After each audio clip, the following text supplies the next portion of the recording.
Nearly $500 billion worth of Canadian goods head to the US every year, over 75% of Canada's total exports. But that deep connection?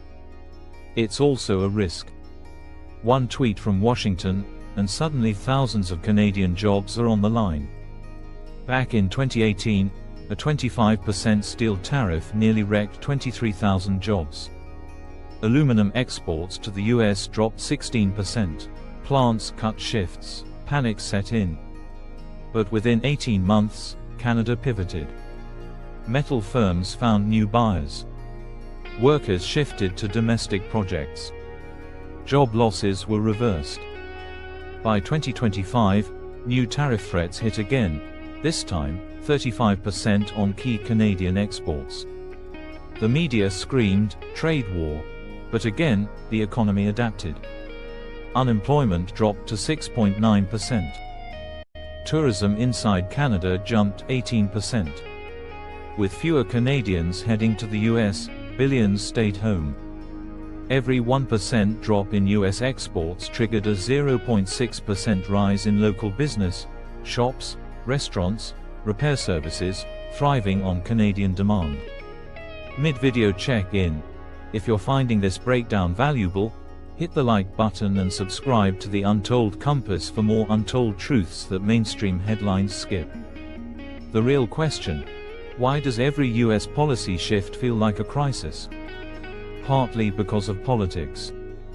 US leaders often scapegoat Canada. Media outlets echo the noise. But small Canadian businesses don't wait.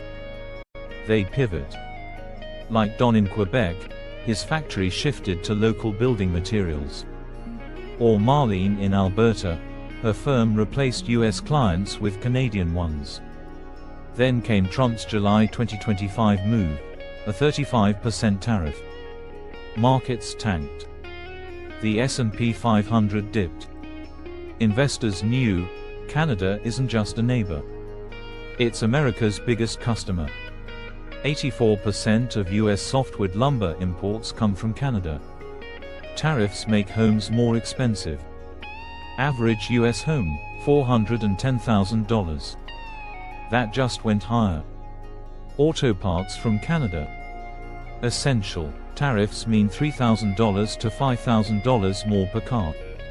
US automakers lose billions. Even Volkswagen is eyeing 35,000 job cuts. And food. The US imports over half its fertilizer and millions of baby pigs from Canada. When Canada struck back, costs surged, and so did grocery bills. Tourism tanked. Canadian visits to the US dropped 35%. States like Arizona and Florida lost billions in travel revenue.